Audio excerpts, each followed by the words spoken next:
So hey guys, this is Adarsh Gupta और आज की वीडियो में हम स्टार्ट करने जा रहे हैं इनडेफिनिट इंटीग्रेशन का लेक्चर नंबर 1, जिसके अंदर हम करने वाले हैं बेसिक कॉन्सेप्ट ऑफ इंटीग्रेशन। यानी कि आज की वीडियो जो हमारा इंटीग्रेशन के बेसिक इंट्रोडक्शन के बारे में है। यानी कि सबसे पहले हम देखेंगे कि हमारा इंटीग्रेशन का मीनिंग क्या होता है और उसको हम डिफरेंशिएशन से थोड़ा सा हम देखेंगे कि इन दोनों में डिफरेंस क्या होता है, राइट, ताकि आपको दोनों चीजें समझ में आ सके और दोनों अपोजिट प्रोसेस होते हैं एक दूसरे को, ये भी मैं आपको समझाने की कोशिश करूंगा।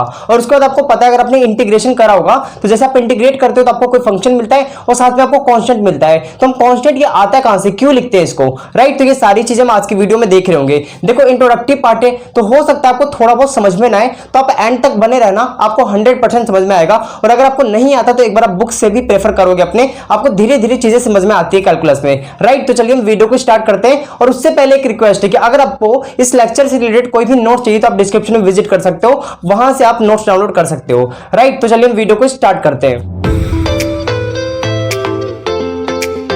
स्टूडेंट चलिए हम वीडियो को स्टार्ट करते हैं। सबसे पहले देखते हैं ओवरव्यू ऑफ डिफरेंशिएशन, क्योंकि ये बिल्कुल कनेक्टेड होगा आपका इंटीग्रेशन से, दोनों एक दूसरे का अपोजिट प्रोसेस है ना, इसलिए मैं सबसे पहले एक बार आपको डिफरेंशिएशन का ओवरव्यू कराता हूं। यहां पे देखिए हमारा ओवरव्यू ऑफ डिफरेंशिएशन, यहां पे मैंने आपको बता रखा था कि हमारे पे अगर एक ग्राफ होता है, मान लीजिए हमें ए पॉइंट पे क्या निकालना है, स्लोप निकालना है। तो स्लोप निकालने का क्या तरीका होता है, मान लो हमें ए पॉइंट पे निकालना है तो मैं इसके बिल्कुल पास में, यानी कि बी और सी, जैसे ए पे निकालना है तो मैंने बी और सी दो पॉइंट ले लिए जो बिल्कुल इसके करीब करीब। अब मैं क्या करूंगा, अब मैं आपको पता है कि हम क्या कर लेंगे, y2 माइनस y1, यानी कि जो आपका सी का, देखो सी का कोऑर्डिनेट क्या है x2 और y2 और b का कोऑर्डिनेट क्या है x1 और y1। हमने क्या करा, अगर मुझे a पे क्या निकालना है, टेंजेंट निकालना है, तो हम क्या करेंगे y2 माइनस y1 अपॉन में x2 माइनस x1, यही तो करते हैं। हम स्लोप पता चल गया, स्लोप का फॉर्मूला यही होता है। अब ये मत पूछना भैया स्लोप क्या होता है, क्योंकि बहुत स्टूडेंट पूछ रहे थे। मैंने आपको बता रखा डिफरेंशिएशन, देखिए बना नहीं समझ में आएगा आपको, यहां तक क्लियर हुआ ना। अब देखो इसका मतलब क्या हुआ, इसका मतलब ये होगा कि डिफरेंशिएशन में हम करते क्या, मैं आपको ये बताना चाहता हूं। डिफरेंशिएशन का मीनिंग क्या होता है, डिफरेंशिएशन का मीनिंग होता है एक तो चेंज निकालना, जो मैंने आपको एप्लीकेशन में बता रखा है।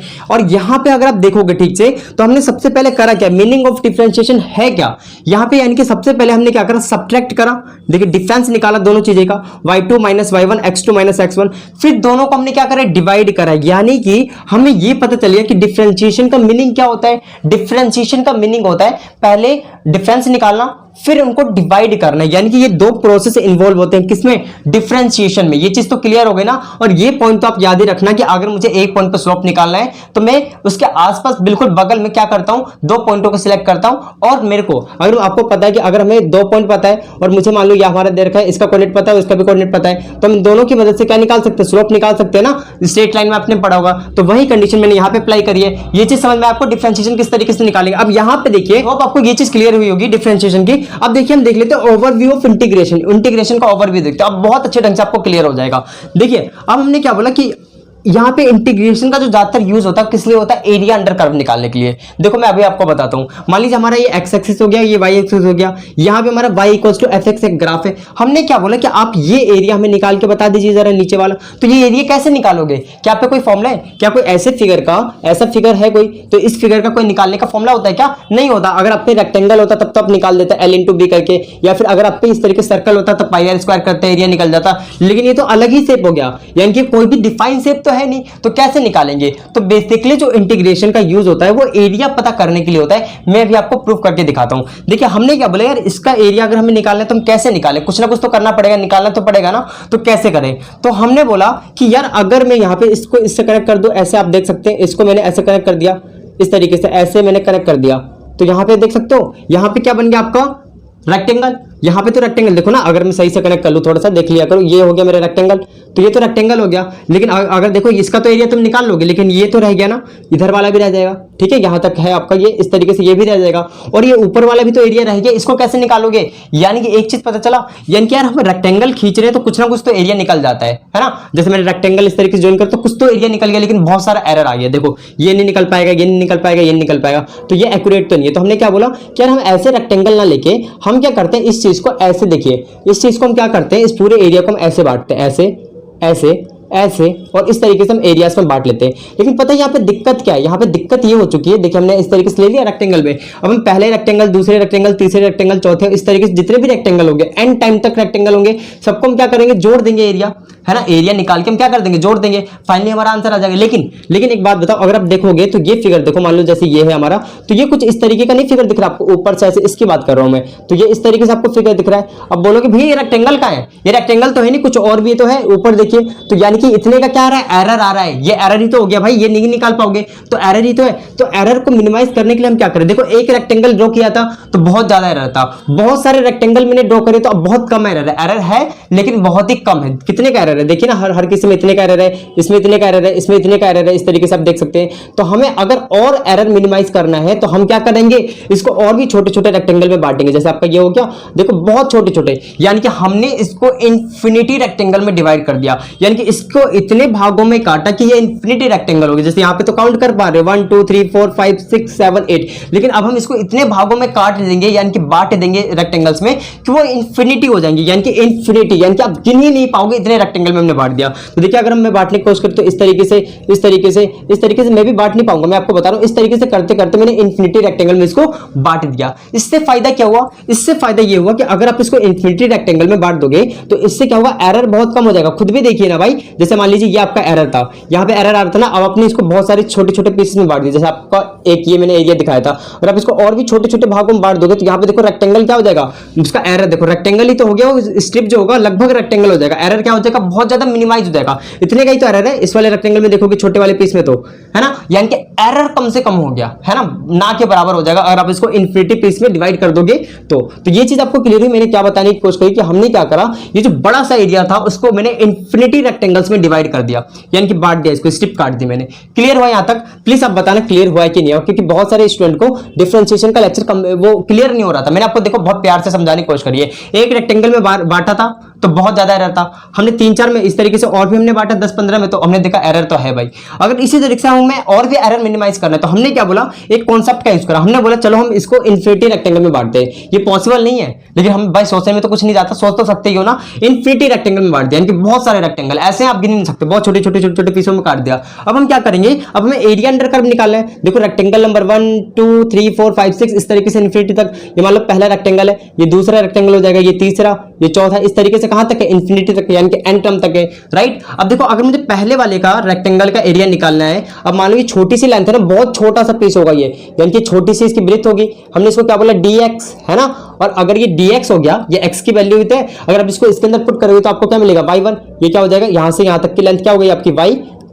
सेम इस तरीके से ये कितना होगा dx, ये भी dx, ये भी dx, यानी कि जो भी ब्रेथ है रेक्टेंगल्स की क्या होगी, dx होगी। और यहाँ पे y की वैल्यू क्या होती चली जाएगी चेंज, क्योंकि ये देखो ये दूसरा रेक्टेंगल तो इसकी y की वैल्यू क्या हो जाएगी y2, इसकी क्या हो जाएगी y3, इस तरीके से ऐसे होता चला जाएगा। तो हमने क्या बोला, जो पहला एरिया है, पहले स्ट्रिप का एरिया, उसको कैसे निकालेंगे, y1 और dx ही तो करोगे, y1 और ये क्या आपका dx, फिर दूसरे का निकालना है तो हम क्या कर देंगे y2 और dx, और इसी तरीके से अगर तीसरे का निकालना है तो हम क्या करेंगे y3 और dx, और इस तरीके से आपको n टर्म तक का, क्योंकि इन्फिनिटी तक है तो मान लो हमारे पास n है, यानी कि n रेक्टेंगल से, n का मतलब क्या, बहुत मतलब कि हमें पता भी नहीं है कहां तक है वो। तो अगर मुझे यहाँ पे निकालना है n वाले का तो हम क्या करेंगे yn, और यहाँ पे क्या आ जाएगा dx, छोटे छोटे एरिया ना इसलिए मैंने da लिखा हुआ है। ये चीज क्लियर हो गई आपको? अब हमने क्या बोला कि यानी कि हमने अब देखो पूरे का एरिया निकाला है तो हम सब कुछ जोड़ देंगे, तो मैंने क्या बोला कि da लिखा, और यहाँ पे हमने क्या लिख दिया, जोड़ने का साइन होता है, हमने जोड़ दिया।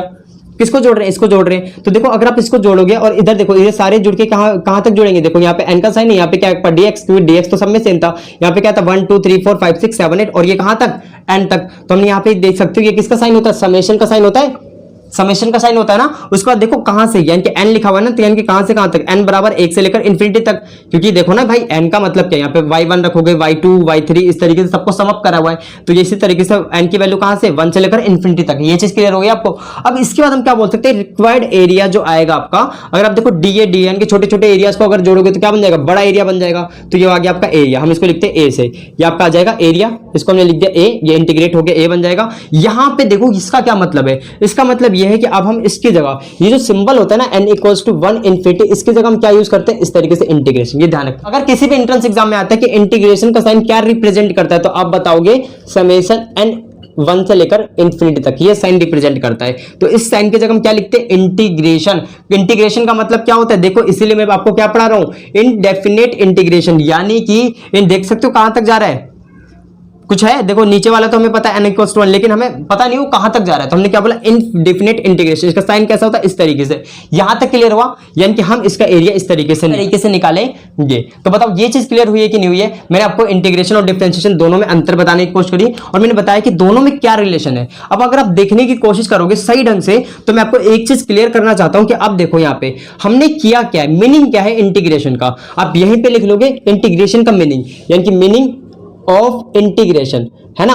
इंटीग्रेशन का मीनिंग क्या है, इंटीग्रेशन का मीनिंग है पहले देखो जोड़ना है सबको, ठीक है। यानी कि हमने क्या करा है, सबको जोड़ा है और मल्टीप्लाई किया है। समझ आया आपको। यहां पे देखो ना, आप मल्टीप्लाई कर रहे हो, पहले क्या कर रहे हो, यहां पे देखो इन दोनों को मल्टीप्लाई, इन दोनों को मल्टीप्लाई, यानी कि मल्टीप्लिकेशन होता है, मल्टीप्लिकेशन होता है और एडिशन होता है। हमने लिख दिया एडिशन, आप यहां पे लिख लीजिएगा सही तरीके से कॉपी में। हमने क्या करा इसमें, यानी कि मीनिंग क्या होता है इंटीग्रेशन का, इंटीग्रेशन का मीनिंग होता है पहले मल्टीप्लाई करना, मल्टीप्लाई एंड मैं लिख देता हूं सिंपल एडिशन, यानी कि मल्टीप्लाई करना फिर ऐड करना। तो ये चीज क्लियर हुई। यहां पे क्या था, हमने क्या करा था, पहले डिफरेंस फिर डिवीजन। यहां पे क्या होता है आपका, देखो इसका उल्टा क्या होता है, डिफरेंस का प्लस, और इसका क्या होता है आपका इनटू। तो ये चीज क्लियर हो गई ना, बहुत अच्छे ढंग से मैंने आपको समझाने की कोशिश करी है। आई होप आपको ये चीजें क्लियर हुई होगी। अगर आपको क्लियर नहीं हुआ तो थोड़ा सा वीडियो पीछे करो, फिर आप देखो आपको 100% क्लियर होगा। अब देखो मैं इस चीज को और भी थोड़ा एक्सप्लेन करना चाहता हूं, तो प्लीज इतना आप नोट करो, फिर मैं इस चीज को और भी एक्सप्लेन करता हूं किस तरीके से आप इसको फाइंड आउट करोगे। तो प्लीज इसे नोट करिए। सो स्टूडेंट चलिए हम देखते हैं इसके आगे का। यहां पे देखिए हमने क्या बोला हुआ है कि आपको मैंने ये बताया था कि आपका रिक्वायर्ड एरिया क्या होगा, इंटीग्रेशन ऑफ y dx। अब देखो इसका मतलब क्या हुआ, इसका मतलब क्या हुआ ये मैं आपको समझाने की कोशिश करता हूं, और यहां से एक और पॉइंट क्लियर हो जाएगा कि आपका इंटीग्रेशन जो होता है अपोजिट प्रोसेस होता है किसका, डिफरेंशिएशन का। ये चीज भी आपकी क्लियर हो जाएगी। यहां पे देखिए हमने क्या बोला, y इक्वल्स टू क्या आपका fx है, राइट। अगर मैं इसको डिफरेंशिएट करूं तो आपको क्या मिलेगा, dy1 अपॉन में dx इक्वल्स टू y2, यानी कि एक और फंक्शन मिलेगा ना भाई, यही तो मतलब हुआ। यानी कि देखो ना, इसको डिफरेंशिएट करोगे तो आपको कुछ और मिलेगा, है ना, कुछ ना कुछ तो मिलेगा। हमने बोला y2 मिल गया। अब देखो अगर मैं dx को इधर भेज दूं तो क्या बन गया, y2 और dx, और यहां पे क्या आ गया आपका dy1, है ना। अब मैंने क्या करा, दोनों तरफ इंटीग्रेट कर दिया तो ये पूरा क्या बन जाएगा, देखो छोटा छोटा जो dy1 बनेगा तो क्या बन जाएगा, dy1 बन जाएगा, और यहां पे इंटीग्रेशन का साइन रह गया। यानी कि इससे देखो एक और चीज मैं आपको क्लियर करना चाहता हूं। इसका मतलब ये है कि अगर आप y1 का डिफरेंशिएशन कर रहे तो आपको y2 मिला था, है ना। अगर आप y1 का डिफरेंशिएशन कर रहे थे तो y2 मिला। अगर आप y2 का दोबारा से इंटीग्रेशन कर दे तो आपको क्या मिल जाएगा, y1 मिल जाएगा। देखिए ना यहाँ पे, अगर आप देखो ना y1 का डिफरेंशिएशन कर रहे थे तो y2 मिला। अब y2 का अगर आप इंटीग्रेशन कर दो तो आपको क्या मिल जाएगा, y1। इसीलिए बोलते हैं ये दोनों एक दूसरे का अपोजिट प्रोसेस होते हैं। अगर आपने y1 को डिफरेंशिएट करा तो आपको y2 मिला। अगर आप y2 को इसको अगर आप इंटीग्रेट कर दो तो आपको क्या मिल जाएगा, y1 ही मिल जाएगा। तो दोनों एक दूसरे के अपोजिट प्रोसेस होते हैं। यहां पे एक चीज से मैं आपको क्लियर करना चाहूंगा, जैसे आपको पता है कि अगर हमारे पास sin x है तो अगर मैं sin x को डिफरेंशिएट करता हूं तो आपको क्या मिलता है, cos x मिलता है ना। अब यहां पे देखिए अगर आप cos x को इंटीग्रेट कर दोगे तो आपको क्या मिल जाएगा, sin x मिल जाएगा। देखो मैं इस चीज को प्रूव करके दिखाता हूं। यहां पे क्या है, d sin x है आपका, और यहां पे क्या आ जाएगा आपका cos x है, और यहां पे क्या आ गया हमारा इस तरफ dx। अब हमने क्या कर दिया, दोनों तरफ इंटीग्रेट कर दिया। यहां पे क्या बन जाएगा आपका sin x, और यहां पे देखिए आपका क्या बन गया, इंटीग्रेशन ऑफ cos x और dx, यानी कि इंटीग्रेशन जो होता है हमारा cos x और dx का, वो क्या देता है हमें, sin x देता है। यानी कि sin x को डिफरेंशिएट करने पे cos x आया, और cos x को इंटीग्रेट करने पे हमें क्या आया, sin x आया। यही चीज तो मैं बता रहा था। एक और क्वेश्चन करें क्या, यहां पे देखो ex है, अगर आप ex को डिफरेंशिएट करते हो तो आपको क्या मिलता है, ex ही मिलता है ना। अब हमने इसको इधर ही रहने दिया। अब यहाँ पे देखो ex था, हमने dx को इधर भेज दिया। अगर आप इसको आप इंटीग्रेट करते हो, देखो हमने दोनों तरफ इंटीग्रेट कर दिया, यहाँ पे भी इंटीग्रेट कर दिया, इस साइड भी हमने इंटीग्रेट कर दिया। तो यहाँ पे देखो ये तो क्या हो जाएगा आपका, ये पूरा हो जाता है ex ही हो गया। यानी कि अगर आप ex को इंटीग्रेट दोबारा से करते हो तो आपको क्या मिल जाएगा, ex ही मिलेगा। चीज क्लियर है, राइट। यहां तक तो क्लियर हुआ ना, आपको कोई भी प्रॉब्लम नहीं होनी चाहिए यहाँ पे, ये चीज ध्यान रखना आप। अब यहाँ पे देखिए हमारा नेक्स्ट क्या है, यानी कि आपको ये चीज पता चल गया ना, अगर कहीं भी इंटीग्रेशन, जैसे मान लीजिए हमारे पे इस तरीके से, अगर मान लो हमारे पे है cos x, छोड़ो यहाँ पे हमने लिख लिया sin x, और यहाँ पे क्या आपका dx। तो अब क्या सोचोगे आप, अब आपको ये सोचना है कि यार sin x किसका डिफरेंशिएशन होता है। सुनो मेरी बात, अगर समझ में नहीं आ रहा कोई बात नहीं। जैसे मान लो मैंने यहाँ पे लिख दिया, मान लो सिर्फ x dx है, मान लो यहाँ पे 2x है, 2x है, इस तरीके से लिख दिया मैंने। अब खुद सोचो कि यार मैं किसको डिफरेंशिएट करूँ कि मुझे 2 मिले, किसको डिफरेंशिएट करूँ कि मुझे सिर्फ 2 मिले। तो किसको करोगे, 2x को। देखो अगर आप 2x को डिफरेंशिएट करते हो तो आपको क्या मिलेगा, 2, है ना। अगर 2 को इंटीग्रेट करते हो तो आपको क्या मिल जाएगा, 2x। यार समझ में आना चाहिए, आपको नहीं आ रहा तो कोई बात नहीं, अभी आ जाएगा आपको। चीजें क्लियर हुई। इस तरीके से आपको पता है कि तीसरी चीज हम ये लिख लेते हैं, d अपॉन में dx। आप पे क्या है, x की पावर n है, अगर आप इसको डिफरेंशिएट करते हो तो क्या मिलता है आपको, आपको क्या मिलता है nx n माइनस में 1, ये आपको पता है। और अगर आप इसी चीज को इंटीग्रेट कर दो, यहाँ पे एक रिजल्ट आपको याद रखना है कि हम अगर इस चीज को इंटीग्रेट करते, इस वाली चीज को अगर आप x की पावर n को इंटीग्रेट करते हो तो आपको क्या मिलेगा, x n+1 अपॉन में n+1 मिलेगा। ये चीज आपको क्लियर होनी चाहिए, यहाँ पे आपको बिल्कुल भी प्रॉब्लम नहीं होनी चाहिए। ये चीज मैंने आपको बता दिया कि अगर आप x की पावर n को डिफरेंशिएट करते हो तो nx n-1 मिलता है, और अगर आप इसको इंटीग्रेट करोगे तो आपको ये मिलेगा। इसको याद कर लो। और एक और चीज मैं आपको क्लियर कर दूं यहाँ पे कि ये जो मैंने आपको बताया ना, प्लीज इसको ध्यान रखो थोड़ी देर के लिए। मैंने क्या बोला कि अगर आप एक फंक्शन को डिफरेंशिएट करते हो तो आपको y2 मिल गया मान लो, अगर आप y2 को इंटीग्रेट करते हो तो आपको क्या मिल जाएगा, y1 मिल जाएगा। अपोजिट होते हैं एक दूसरे के। जैसे साइन को आपने क्या करा, डिफरेंशिएट करा तो आपको क्या मिला, cos। अगर आप cos को इंटीग्रेट करने जाओगे तो आपको क्या मिलेगा, sin x, है ना। क्लियर हो गया, इतना तो क्लियर है ना। मैं बाकी सारी चीजें आपको क्लियर करा दूंगा। इंट्रोडक्टिव में थोड़ा सा प्रॉब्लम हो सकता है आपको, बाकी जितने भी आपके क्वेश्चन वाले होंगे ना, आपसे क्वेश्चन 100% हो जाएंगे। ये चीज क्लियर है, प्लीज इसे नोट करो। फिर एक और रह गया हमारा टॉपिक, प्लीज इसे नोट। स्टूडेंट चलिए अब हम देख लेते हैं आगे का। यहाँ पे देखिए अबाउट कांस्टेंट। अब आपको ये चीज मैं बताता हूँ, अगर आप कभी भी इंटीग्रेट करते हो ना तो इंटीग्रेशन के साथ साथ आप क्या लिखोगे, इंटीग्रेट करने के बाद जो भी आपको आंसर मिलेगा उसके साथ एक कांस्टेंट हमेशा लिखोगे। इसके पीछे का रीजन क्या है, यहाँ पे देखिए। मान लीजिए हमारे पे एक फंक्शन है x², इसको मैंने डिफरेंशिएट करा, डिफरेंशिएट करने में आपको क्या मिलेगा, 2x मिलेगा। अब आपको इसको इंटीग्रेट कर दोगे, जैसे मैंने बताया कि अगर आप इसको डिफरेंशिएट करते हो 2x मिला, और आप 2x को इंटीग्रेट करते हो तो आपको क्या मिल जाएगा, x², है ना। यही तो चीज है। अब उसके बाद यहाँ पे सेकंड चीज देखिए, अगर हमारे पे x² + 10 हम इसको अगर डिफरेंशिएट करते तो आपको क्या मिलेगा, 2x + 0 यानी कि 2x ही मिला। और अब 2x को दोबारा से इंटीग्रेट करते हो तो आपको क्या मिल जाएगा, x² + 10 मिल जाएगा। यहां पे देखो x² + 50 है, आपने इसको डिफरेंशिएट करा, आपको क्या मिलेगा, 2x + में 0। और अब देखो यहां पे क्या रह गया, 2x ही तो रह गया भाई, ये पूरा 2x ही तो है, 0 का तो कोई मतलब ही नहीं होता। अगर आप इसको दोबारा से इंटीग्रेट कर देते हो तो आपको क्या मिलेगा, x² + में 50। एक चीज देखा आपने यार, यहाँ पे तो 2x यानी कि इंटीग्रेशन तो हम किसका कर रहे हैं, 2x का कर रहे हैं, लेकिन यहाँ पे क्या मिल रहा है, कभी हमें मिल रहा है x², कभी मिल रहा है x² + 10, कभी हमें मिल रहा है x² + 50। रीजन क्या है, तो इसीलिए हम बोलते हैं कभी भी आप किसी चीज का भी इंटीग्रेशन करोगे तो उसके साथ एक क्या लिखोगे, कांस्टेंट लिखोगे। मैंने 3 चीज क्लियर करी आपको, एक तो ओवरव्यू दिया मैंने डिफरेंशिएशन का, फिर इंटीग्रेशन का, फिर मैंने कांस्टेंट के बारे में आपको सारी चीजें बताई है, और आपको ये बताया कि दोनों एक दूसरे के अपोजिट प्रोसेस होते हैं। और यहाँ पे हम क्या करते हैं, एडिशन प्लस मल्टीप्लिकेशन, वहां पे हम डिफरेंस प्लस में क्या कर रहे होते हैं, डिवीजन कर रहे होते हैं। तो इसी के साथ हमारा आज का लेक्चर ये कंप्लीट होता है। अब हम मिलेंगे अपने नेक्स्ट सेशन में, जिसके अंदर देखेंगे इंपॉर्टेंट फॉर्मूला और कुछ क्वेश्चन। तो इसी के साथ पढ़ाई करते रहो। All the very best.